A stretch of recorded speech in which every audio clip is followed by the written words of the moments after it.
I always sort of viewed the Women's Resource Center here as kind of being the heart of the campus. I felt the sense of inclusiveness right away. You just want to join in that passion and energy. Students are learning as they are leading, and that's an important concept. It provides a place to be. It provides a safe space. Yes, you feel connected. The Sylvania Women's Resource Center is a central place on campus for women students to receive advocacy and support to help them stay in school. I thought that the idea of having a Women's Resource Center was fabulous. The role of Deborah and the Women's Center was really to create it and develop it and get it going. We had 3 key objectives. They were to provide support and advocacy to women who were seeking help to stay in school.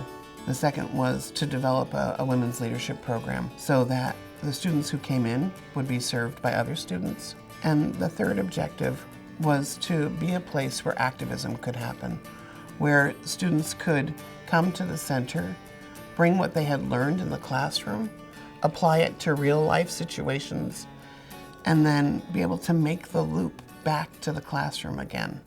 It gave us a whole new dimension to help students who normally were never being helped at all. So the word grew, and more people like the Dean of Students, the counselors, the advisors, faculty and programs began to refer women to the Women's Resource Center, saw it as a resource, a campus resource that was invaluable.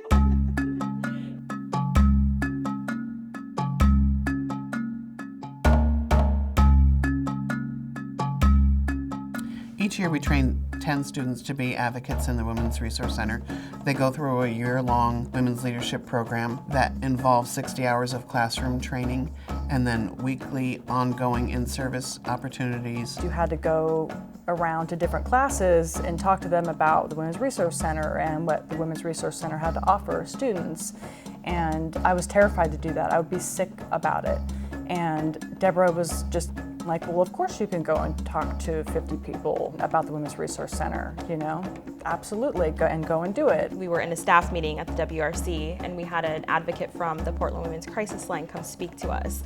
And I didn't even know that sexual assault advocates existed prior to that. And I remember being so impressed by sexual assault advocacy, what they did, and thinking one of these days I want to be able to do something like that. What we discovered was essential was to start with students developing themselves, and throughout the year long to have a concentration on really learning to love themselves. Because as each one of us can feel more confident about, I have a right to be here, I have a right to take up space, I have a right to have my ideas expressed, that develops our confidence in being able to respond to someone else who's looking for help, or to be able to put together that program that's maybe a little bit edgy and scary. I was telling her about my daughter who has Tourette's syndrome and about a lot of the hardships I've been having lately, having a hard time following through with things at school.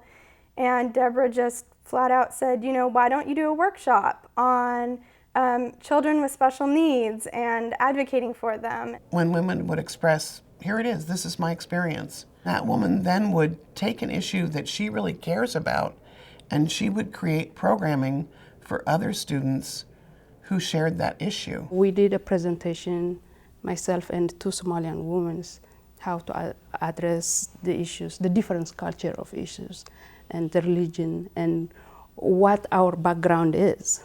I learned how to present myself, how to speak on my behalf. Women's issues are human issues, and the Women's Resource Center provides resources that are also human resources, not just women's resources. I don't know what I would have done without the Women's Resource Center. It was in my role as Dean of Students because it was a place I know I could count on.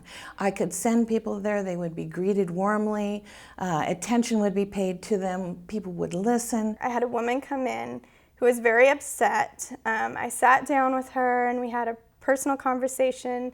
She had just been sexually assaulted. And after going through all of the steps she could take and talking about how she was feeling, at the end she told me, you know, I'm not crying because of what happened. I'm crying because you're the first person who listened to me. There you go. 1, 2, 3. Nice.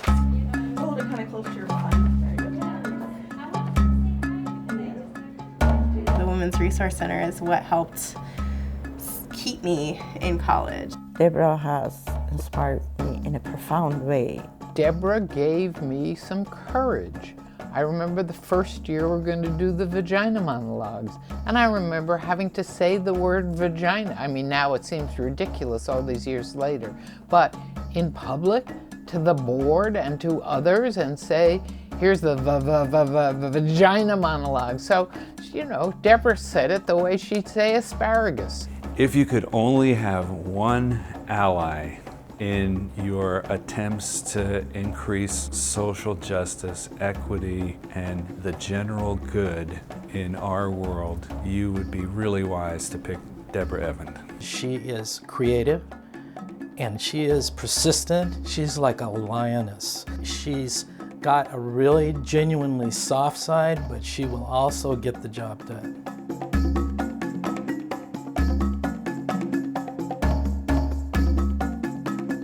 Before I started working at the Women's Resource Center, I felt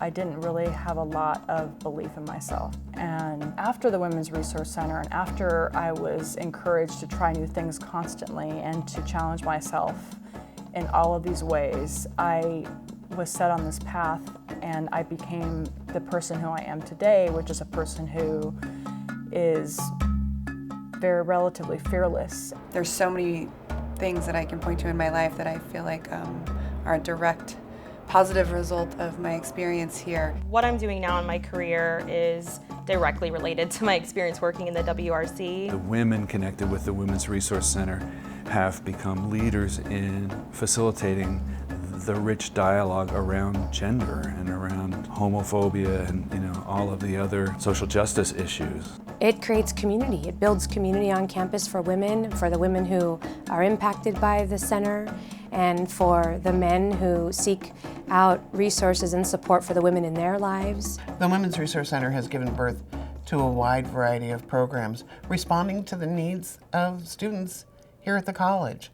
The Illumination Project, the Transitions Program, the annual production of the Vagina Monologues, the Women's Student Art Exhibit, the Clothesline Project, the Women's Wellness Fair. Each of them was designed with what are the needs of the students and what are the emerging needs of students. Not just what's happening today, but what's the cutting edge, what's happening in the future.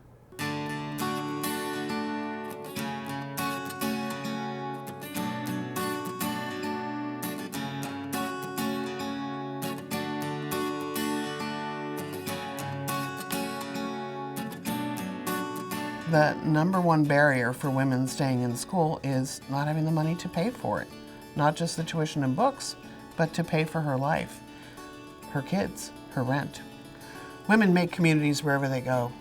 When we support women staying in school, we're not just supporting this one woman, we're supporting her entire community. I never, in my wildest dreams, would have thought I'd be sitting here right now talking about this experience. Without Women's Resource Center, without the courage to speak on my behalf, I don't think I would be anywhere. It feels as though I've always been a feminist and I've always been this strong, powerful, confident woman, when in reality it all started in 2002 when I was working at the WRC. The success of the Women's Resource Center is directly attributable to the students who work here. That's it. It's because of the commitment that they take on and the ownership, really, the ownership that they take on for the center. When that happens, then magic happens.